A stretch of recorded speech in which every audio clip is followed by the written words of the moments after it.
할렐루야, 반갑습니다 여러분. 계속해서 이 성령으로 충만함 삶 73페이지에서 83쪽까지 6장 축복이 임하는 통로 말씀, 에베소서 5장 18절 술 취하지 말라 이는 방탕한 것이니 오직 성령으로 충만을 받으라.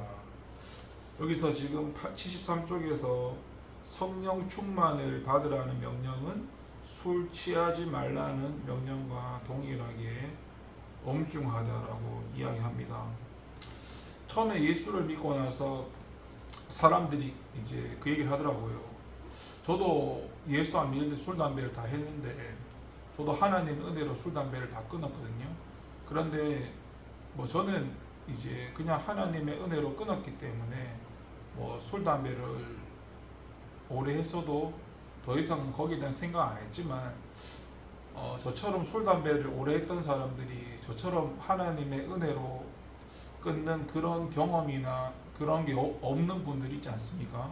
그런 분들은 주로 어떤 얘기를 하냐면 성경에는 술을 취하지 말라고 했지 뭐 술 먹지 말라는 말을 하지 않았느냐 이런 얘기를 그 교회 다니는 사람들이 많이 하더라고. 제가 예수 처음 믿고 그러니까 기독교 말고 뭐 천주교나 다른 종교 그러니까 다른 종교라고 하는 거죠. 아무튼 다른 거 믿는 사람들이 그런 걸 가지고 이렇게 많이 하는 걸 봐서도 이제 나름 뭐 그리스도인이라고 하는 기독교라고 하는 사람들이 그런 말 하는 거는 잘 못 봤는데 또 그런 사람들이 있더라고요. 예. 또 그 중에는 자기가 성경을 또 읽는다고 하는 사람들 중에도 그러니까 그 사람들의 목적이 결국 뭐겠습니까?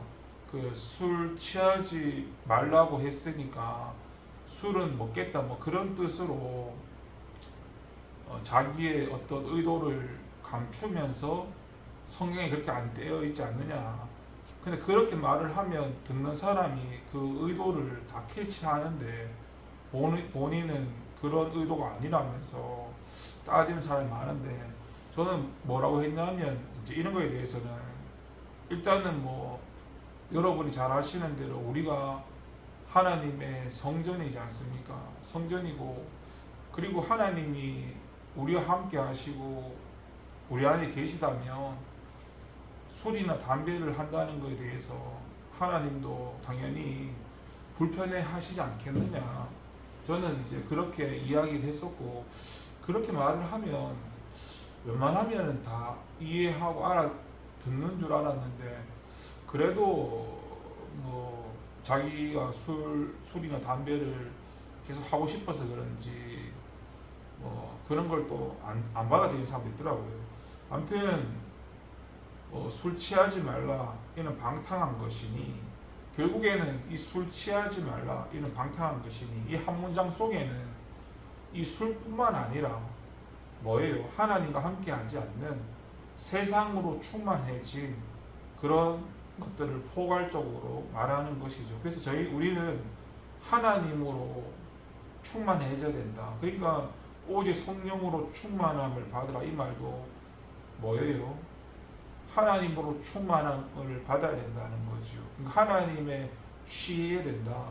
그러니까 꼭 그 사도행전에 보시면은 오순절날 성령님이 임했을 때 사람들이 밖에 나가서 자기 나라의 방언들로 막 아레레스 아레레 자기 나라의 방언들로 할 때 그때 그 방언은 각 나라의 방언 종류가 많았지만 그 뜻은 똑같았는데 또 뜻이 뭐였냐면 어리베시아레베 다 뜻이 주님은 뭐예요? 그리스도십니다. 주님은 뭐 하나님이십니다. 주님은 하나님이시고 뭐 구원자이십니다. 뭐 그리스도이십니다. 이런 거에 대한 그 방언이었고 대인 방언이 두 개 있는데 사람한테 하는 대인, 하나님께 하는 대신 두 가지가 있는데 오순절날 그때 사람들이 했던 방언 대인 방언이었는데 그 방언이 해석을 해보면 주님은 그리스도십니다. 주님은 하나님이십니다. 뭐 이런 뜻이었거든요. 마찬가지로 그때 그 사람들이 그 방언을 할 때 그 사람들 같은 나라에 살던 사람들이 그들을 봤을 때 뭐라 했냐면 저 사람들이 술 취한 것 같다. 술 안 취했는데 술 취한 것 같다. 마찬가지로 오늘 이 말씀의 단어를 바꿔보자면 세상 술 취하지 말고 성령으로 취해서 마치 오순절날 그 충만을 받고 방언을 하면서 사람들이 볼 때 저 사람 저 술 취한 거 아니냐라고 오해할 듯이 세상 술에 취하지 말고 세상 것에 취하지 말고 하나님 것에 취하라는 겁니다. 그러면서 첫 번째 단기가 74주에 가니까 뭐예요? 주님을 기쁘시게 하고 거룩하고 능력 있는 삶을 살려면 우리에게 이 축복이 있어야 된다. 쭉 이야기하고 하나님의 자녀들은 반드시 소유해야 된다. 쭉 얘기하고 진리를 깊이 묵상해라. 우리가 손만 뻗으면 닿을 수 있는 곳에 이 축복이 있다는 사실을 깊이 확신하는 것이 이 축복을 얻는 데 있어 첫걸음이자 강력한 동행이 된다. 결국에 이 첫 번째 단계라는 것이 오직 하나님이 하실 수 있다라는 것을 이야기를 하는 것입니다. 하나님이 이 약속을 성령의 충만의 약속을 이루실 수 있다라는 것을 확실히 깨닫는 거, 그것이 첫 번째 단계라는 거고, 두 번째 단계는 75쪽에 가니까 우리 스스로는 이러한 축복을 누릴 수 없음을 인정하는 거, 우리가 무능력하다는 걸 인정하는 게 두 번째 단계입니다. 제가 누누이 말했던 것처럼 그 베드로가 자기가 예수님을 부인하지 않겠다 했지만 부인했잖아요. 그러니까 자기가 할 수 없다라는 걸 깨닫는 게 은혜였고, 베드로는 이제 그 일로 낙심해서 그 고기 잡으러 그 베드로가 그 직업이 어부였으니까 갔지만 다시 예수님이 찾아왔지 않습니까? 그때 베드로가 주님 나를 떠나소서 나는 죄인입니다 고백했지 않습니까? 그러니까 첫 번째는 아까 전에 여기 책에서 말씀한 첫 번째는 성령 충만의 약속을 이루실 수 있는 게 하나님을 깨닫는 것이고, 두 번째는 우리가 무능력함을 깨닫는 것이 두 번째라고 이야기를 합니다. 그리고 제가 누누이 말했던 것처럼 우리 힘으로 안 된다는 걸 깨닫고 그때 이제 포기하는 게 아니라 하나님께 나아가야 된다고 늘 말씀드렸죠. 우리 육신은 내 힘으로 회복 안 되면 그냥 포기해버리는데, 내 힘으로 안 된다는 걸 깨닫는 게 은혜지만 그 은혜를 안다면 하나님께 나가는 게 이제 그걸 해결할 수 있는 길이라는 것을 쭉 말해왔습니다. 76쪽에 가니까 축복은 우리를 위한 것입니다 라고 합니다. 그러니까 이런 축복이, 성령의 충만함의 축복이 다른 사람의 것이 아니라 내 거라는 사모함. 저도 처음 예수 믿고 어떤 사모함이 있었어요. 왜냐하면은 막 어떤 사람이 처음 예수 믿고 막 내 앞에 와서 어레레레레레레레레 하는데 내가 이 사람 뭐 하는 거야? 그때는 방언인지 몰랐죠. 근데 내가 그랬죠. 그때 믿은 지 한 달밖에 안 됐을 때 하나님 저 사람이 하는 거 저거 나도 할 수 있게 해달라고 하나님 차별하시냐고. 저는 그런 사모함이 있었거든요. 그래서 한 달도 안 돼서 뭐 은사도 많이 받았지만은, 그러니까 이왕 믿는 예수라면 그냥 믿는 것보다 다 겪어보면 좋은 거잖아요. 은사도 겪어보고 뭐 이것저것 겪어보면은 좋은 거니까 저는 그런 성향이었어요. 강요한 건 아니지만 여러분도 그 사모함을 가지고 다른 사람만 그런 축복을 받으면 안 되지 않습니까? 여러분도 성령의 축복을 받아야 되지 않습니까? 그런 성령의 충만함 받아야 되지 않습니까? 그런 것을 하나님한테, 하나님 나한테도 성령의 충만함으로 붙들어 달라고 그 사모함을 가지면서 나가야 되는 거죠. 두 번째는, 아니 또 그 다음 페이지에 가니까 78페이지에 축복은 하나님의 선물입니다 라고 나옵니다. 예를 들어서 여기는 마리아가 예를 들었는데, 마리아가 성령으로 잉태했지 않습니까? 마리아가 그 당시에 혼인도 안 했고 결혼을 안 했는데 애를 가졌다는 것 자체가 간음이고, 그때 걸리면 돌에 맞아 죽는데 율법에는, 그때 이제 요셉이 그걸 알고는 이렇게 마리아하고 헤어질 생각을 했는데 하나님 찾아오셔가지고 이제 상황을 다 이야기해 주지 않습니까?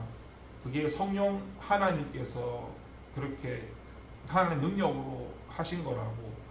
그러니까 마리아한테 입장에서는, 인간적인 입장에서는 그것이 불행이라 생각할지 모르겠지만은 하나님 편에서 보면은 하나님의 뜻을 마리아가 그걸 이루는 도구로 쓰여지는 거니까 그게 복이고 선물인 것처럼 우리 역시도 예수님과 함께 죽고 함께 부활해서 내가 사는 게 아니라 이제 하나님께서 우리를 통해서 이루어갈 하나님의 뜻과 계획과 섭리가 있기 때문에 우리는 그 하나님의 선물과 축복이 감사해야 하는 거죠. 근데 여기 책에서 78쪽 중간에 보면은 우리의 모든 힘과 소망을 다 포기해야 된다. 전적인 무능력을 인정하게 되면 이로써 참된 자기 절망에 이르게 되는데, 이는 우리가 최상의 축복을 받기 위해서 반드시 시작한 과정이다. 그러니까 우리 힘으로 안 되는 거, 자기 절망이라는 거, 아까 말했던 것처럼 그 과정을 지나야 되고 내가 다 포기되어져야 되는 거죠. 내가 할 수 없다는 걸 깨닫는 거죠. 그 하나님의 선물을 바라면서 나가야 하는 것이고, 그리고 79쪽 하반절에 가니까 축복은 값진 진주입니다 라고 말을 합니다. 그것을 소유하려면 가진 것을 다 팔고 버려야 합니다. 우리의 능력과 삶의 매 순간, 그리고 영과 혼과 육체를 통한 모두 신앙과 노력까지 하나님의 성령의 능력 아래 굴복해야 합니다 라고 합니다. 그러면서 80쪽에 가니까 중요한 말이 나오죠. 성령님의 인도하심 아래에 있어야 합니다. 예. 그리고 80쪽에 가니까 성령의 충만함을 믿고 이것을 이미 소유한 사람처럼 믿음으로 사는 법을 배워야 합니다. 그렇죠. 믿음으로 산다는 게 우리 눈에 다 보이는 대로 살아가는 게 아니죠. 믿음은 눈에 보이지 않지만 하나님의 약속과 하나님이 하실 일들을 믿고 나가는 게 믿음이기 때문에 성령님께서 저와 여러분을 충만하게 하실 거라는 거, 인도하실 거라는 그 믿음을 가지고 가야 되죠. 쉬운 예로 보면은 뭐 이스라엘 백성들이 그 홍해를 가를 때는 하나님의 전적인 은혜로 홍해를 갈라서 그들이 지나갔지만, 그들이 요단강을 건널 때는 이제 그들의 요단강에 발을 디뎌야 하는 자유의지가 필요한 것처럼 믿음으로 사는 것도 믿음으로 사는 자유의지가 우리한테 필요한 것이고, 그 자유의지가 하나님의 인도하심, 하나님의 뜻을 이루실 거라는 믿음 가운데 달려나가야 한다는 것이죠. 81쪽에 가니까 축복이 이루어질 것을 믿고 기다리십시오. 경험하지 못할 신념에 머무르면서 만족하지 마십시오. 머리로가 아니라 삶의 경험으로 성령님의 실제를 받았음을 알게 될 것입니다. 전심으로 이렇게 외치십시오. 그렇습니다. 주님, 온 마음으로 그렇게 되길 원합니다. 이 축복이 하나님이 이루실 전능한 기적이 될 것을 기대하며 믿음 붙게 나가십시오. 마찬가지로 마무리도 믿음으로 나가야 한다는 거. 우리가 머리로 아는 게 필요하지만 머리로 아는 게 삶의 실제가 되지는 않지 않습니까? 머리로 아는 거하고 우리가 말하는 거하고 삶의 이 개입이 멀어질수록 본인만 괴로운 거거든요. 삶의 실제가 안 되면 가장 괴로운 건 본인입니다. 그래서 무엇보다 우리가 하나님 말씀을 읽고 듣고 묵상하고 해야겠지만, 하나님이 감동 주시면은 그 시행착오 가운데 순종도 하시고, 그렇게 하나님과의 체험, 경험, 관계에 대해서 믿음으로 그렇게 조금씩 전진해 나가야 되는 그런 것이 필요합니다. 우리 하루하루 살아보면은 많은 선택과 많은 결정을 하게 되는데, 큰 결정 앞에서는 사람들이 하나님께 기도하고 간구하지만 그것이 자기 기준에 작다 생각하면은 자기 마음대로 하거든요. 근데 하나님 앞에는 크고 작음이 없고 동일시, 큰 거든 작은 거든 강한 거든 우리 주인이 하나님이니까 그분의 인도함을 받고 나가야 되니까 모든 것을 그분께 맡기고 기도하고 묻고 나가는 것밖에 할 수 있는 게 없죠. 우리가 해야 할 일은 그겁니다. 믿음으로 산다는 건 하나님 말씀이 내 삶에 하나님이 이루실 거라는 믿고 나가는 것입니다. 오늘 이 73쪽에서 83쪽까지 축복이 임하는 통로, 술 취하지 말라. 그리고 우리는 술에 취할 것이 아니라 성령에 취해야 한다는 사실을 기억하면서 그렇게 하나님을 사모하고 몸부림치며 달려나가는 저와 여러분이 되기를 소망하고 기도하겠습니다. 기도합니다. 하나님, 축복이 임하는 통로에 대해서 말씀을 나눴습니다. 이루시는 분은 하나님이신데 이것이 다른 사람이 아니라 내가 뺏길 수 없어 내게 임하는 축복이야. 하나님이 나를 통해서 이루실 하나님의 계획과 뜻과 섭리야라고 이것을 선포하면서 믿음 가운데 주님이 이루실 것을 믿고 믿음으로 반응해서 달려나가는 우리가 되게 하여 주시고 성령님께서 인도하심, 지도하심 가운데 우리를 붙들어서 주님의 뜻을 따라가며 주님의 뜻에 순종하며 성령의 충만함으로 하나님 주인 되신 삶을 살아가는 우리가 되게 하여 주시옵소서. 감사드리고 예수님의 이름으로 기도합니다. 아멘.